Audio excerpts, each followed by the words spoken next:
ఓం నమ శివాయ. నమస్తే ఫ్రెండ్స్, నేను మీ రాంబాబు ఇంద్రకంటి.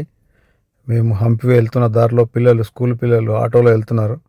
వాళ్ళు హ్యాపీగా హాయ్ బాయ్ బాయ్ చెప్తున్నారు. చాలా సంతోషం అనిపించింది. వెళ్ళే దారిలో అనమాట, హంపికి వెళ్తున్నాం ఇప్పుడు. హంపికి వెళ్ళే దారిలో ఇది. పిల్లలు కంటిన్యూస్గా టాటా చెప్తానే ఉన్నారు. కొండలు, గుట్టలు, రోడ్డు అద్భుతంగా ఉంది ఫ్రెండ్స్. చిన్న ఊరు వచ్చింది. ఈ ఊరు దాటగానే మనకు తుంగభద్ర నది ఒడ్డు స్టార్ట్ అవుతుంది అనమాట. చూడండి ఎంత న్యాచురల్గా ఉన్నాయో చెట్లు, మొక్కలు. ఇదే తుంగభద్ర నది ఫ్రెండ్స్. ఇది ఈ తుంగభద్ర నదికి ఈ సైడ్ ఆగి మీకు ఈ నది అక్కడ ఒక బ్రిడ్జ్ కనబడుతుంది చూడండి. ఆ బ్రిడ్జ్ చూపిస్తున్నాను ఫ్రెండ్స్. మళ్ళీ ఆ బ్రిడ్జ్ దాటిన తర్వాత కూడా మళ్ళీ ఆగి అక్కడ ఒక సోడా బండి దగ్గర సోడా తాగుతూ అక్కడి నుంచి కూడా చూపించాను. చాలా బ్యూటిఫుల్గా ఉంది. మొత్తం అది తుంగభద్ర నది. ఫుల్గా వాటర్ వచ్చినప్పుడు ఇక్కడ దాకా పోతుందంట వాటరు. ఇక్కడ ఈ ఎడ్జ్లో ఉన్న గుట్టపై నుంచి వెళ్ళి చూపిస్తున్నాము.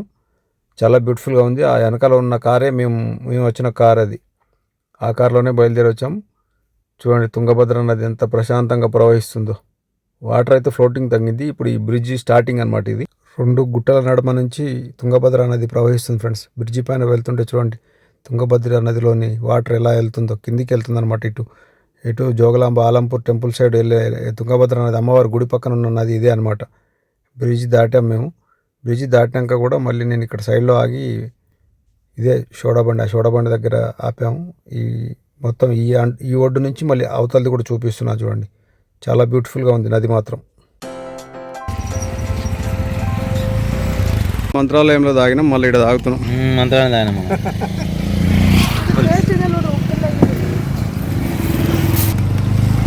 సోడా ఎట్లుంది? పుల్లాగా ఉంది. రఘు సోడా ఎట్టుంది? బాగుందని ఇటు చూసా బ్రా. గూట్లే ఐస్ ఐస్ ఐస్ సోడా అయ్యమ్మా. ఎంతమ్మా సోడా? ఫ్రెండ్స్, కడే బాగిలో బ్రిడ్జి కాడ సోడా తాగుతున్నాం. నిమ్మకాయ సోడా, మసాలా సోడా. నా వెనకాలే బ్రిడ్జ్ అది. తుంగభద్ర బ్రిడ్జ్.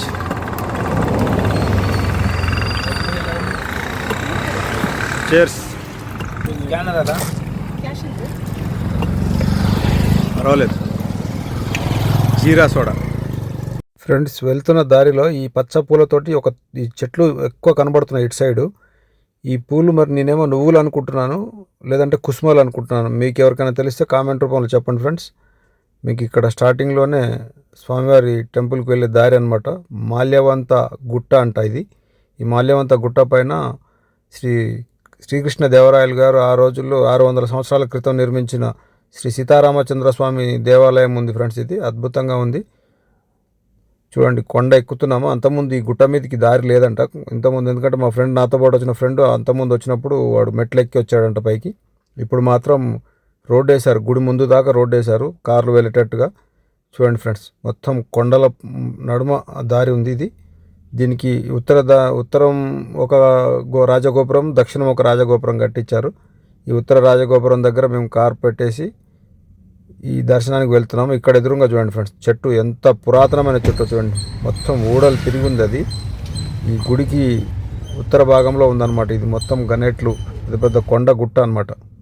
దాదాపు 500-600 ఇయర్స్ ఓల్డ్ గుట్ట చెట్టు ఫ్రెండ్స్ అది.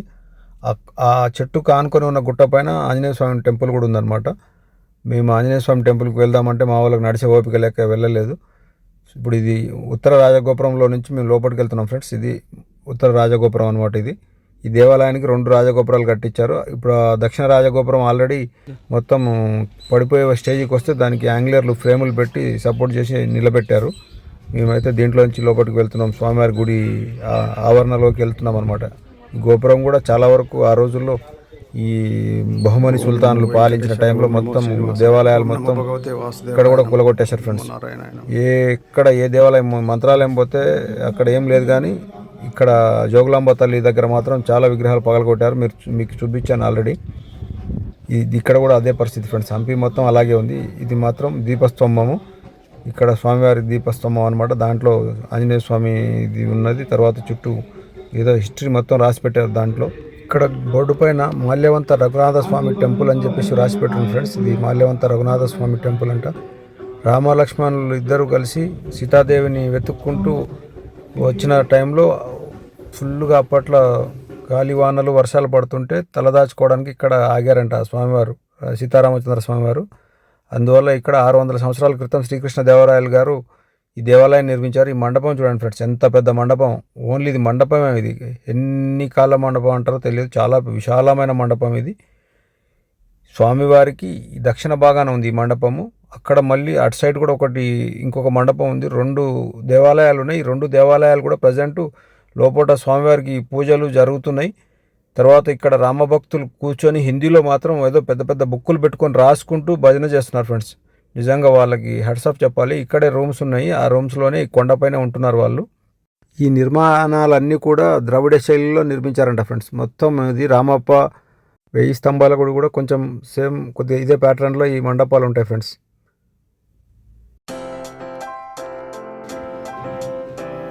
ఫ్రెండ్స్ ఈ కొండ పైన కూడా చూడండి చిన్న బావి ఉంది. బావిలో నీళ్ళు అక్కడ కొంత పైకి ఉన్నాయి చూడండి వాటర్. దానికి బొక్కెన సపోర్టు లోపల వేణుగోపాల స్వామి చిన్న విగ్రహం ఉంది చూడండి అక్కడ.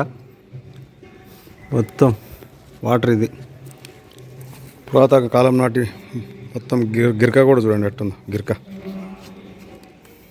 గుడులు ఎంత అద్భుతంగా కట్టారో వాటికి మాత్రం మండపాలు మాత్రం ప్రతి గుడి దగ్గర అద్భుతమైన మండపాలు కట్టారు. చూడండి ఎంత పెద్ద పెద్ద మండపాలు కట్టారు. గుడి కూడా చుట్టూ ప్రహరీ గోడలు కట్టారు ఆ రోజుల్లోనే. ఎందుకంటే ఇలాంటి దుర్మార్గులు ఎవరన్నా అటాక్ చేస్తే గుళ్ళు సేఫ్టీగా ఉండడం కోసమని అంతంత అద్భుతమైన గోడలు కట్టినా కూడా మొత్తం రాజ్యం వేరే వాళ్ళ వశమైనప్పుడు ఆ పరిస్థితి ఎలా ఉంటుందనే దానికి నిదర్శనం ఈ గుళ్ళే ఫ్రెండ్స్.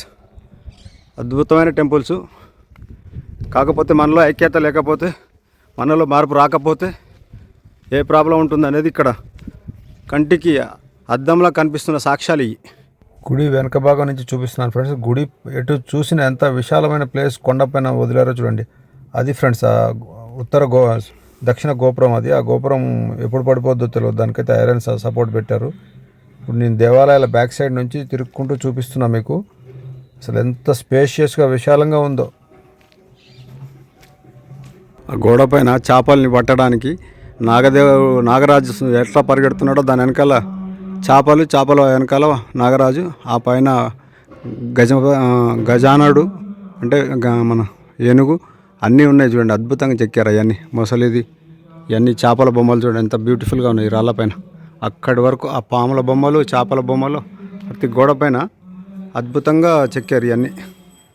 చూడండి చేపలు ఎట్లా, కొన్ని చేపలు ఉల్టా, కొన్ని చేపలు స్ట్రైట్గా. అక్కడ ఒక దేవాలయం.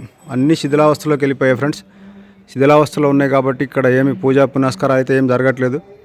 అక్కడ వెంకటేశ్వర స్వామి మండపంలో మాత్రం కొంతమంది పంతులు వాళ్ళు భజన చేస్తున్నారు. ఇదే ఏడుకొండల స్వామి గుడి. ఓం నమో వెంకటేశాయ, ఓం నమో శ్రీనివాసాయ, ఓం నమో వెంకటేశాయ, ఓం నమో శ్రీనివాసాయ. ఏడుకొండల స్వామి గుడి ఫ్రెండ్స్ ఇది. ఈ గుడిలో అమ్మవారు ఉన్నారు ఫ్రెండ్స్. ఈ గుడిలో ఆ పక్క గుడిలోనేమో సీతారామచంద్ర స్వామి ఉన్నాడు. ఛాన్స్ ఉంటే లోపల చూపిస్తాను, లేకుంటే లేదు.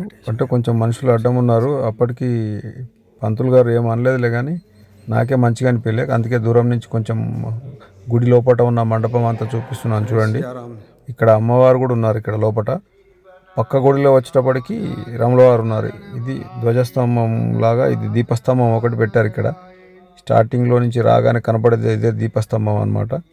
ఈ దీపస్తంభంలో కూడా దాంట్లో ఏదో చిన్న టెంపుల్ లాగా పెట్టారు. లోపల కూడా దీపాలు ముట్టించి మంచి ఇక్కడైతే బాగానే చేస్తున్నారు ఫ్రెండ్స్. అక్కడ తెల్ల సున్నం వేసిన రూములు ఉన్నాయి చూసారా, ఇక్కడ ఉన్న పంతులు అక్కడ ఉంటున్నారు, స్టే చేస్తున్నారు వాళ్ళు. ఇది మెయిన్ రాములవారి గుడి ఉన్న మండపం. ఇది లోపల గుడి. స్వామివారు యోగ ముద్రలో కూర్చున్నట్టుగా, పక్కన సీతాదేవి గారు కూర్చున్నట్టు, లక్ష్మణ స్వామి నిలబడి ఉంటే ఆంజనేయ స్వామి మోకాళ్ళ పైన మోకరిల్లి ఆయనకు స్వామివారికి నమస్కారం చేస్తున్నట్టుగా ఉందన్నమాట లోపల గర్భగుడి లోపల. చాలా బాగుంది ఫ్రెండ్స్. పంతులు అయితే ఇప్పుడు అక్కడి నుంచి వెళ్ళి మంత్రాలు చదువుతున్నారు. అద్భుతంగా వినపడుతుంది, మీరు వింటున్నారు కదా బ్యాక్గ్రౌండ్లో. స్వామివారి మెయిన్ గర్భగుడి అనమాట ఇది. సీతారామచంద్ర స్వామి తర్వాత అమ్మవారు, చిన్న వెంకటేశ్వర స్వామి గుడి ఉంది. కానీ ఆ 2 గుళ్ళల్లో పూజలు అయితే జరుగుతున్నాయి. విగ్రహాలన్నీ 2 గుళ్ళల్లోనే పెట్టారు. మండపాలు ఫ్రెండ్స్ చాలా విశాలమైన మండపాలు, చాలా అద్భుతంగా నిర్మించిన దేవాలయం. జై బోలో సీతారామచంద్ర స్వామికి జై. ఫ్రెండ్స్ వీడియో నచ్చితే మాత్రం ఒక లైక్ చేసి సబ్స్క్రైబ్ చేసుకోండి. సేమ్ ఇక్కడ కూడా రామప్పలో ఉన్నట్టే లాక్ పైన టెర్రస్ పైన లాక్ చూసారా, ఆ లాక్ అదే సెటప్లో పెట్టారు. ఆ లోపల గర్భగుడి చాలా అద్భుతంగా ఉంది ఫ్రెండ్స్ దేవాలయం. జై శ్రీ సీతారామచంద్ర స్వామికి జై. Thank you friends, thank you for watching friends. Video నచ్చితే మాత్రం లైక్ చేసి సబ్స్క్రైబ్ చేసుకోండి ఫ్రెండ్స్. ఏదైనా తప్పులు ఉంటే మాత్రం కామెంట్ రూపంలో చెప్పండి. చాలా అద్భుతమైన దేవాలయం ఫ్రెండ్స్, తప్పకుండా అందరూ వచ్చి దర్శించుకోండి. Thank you friends. ఓం నమః శివాయ.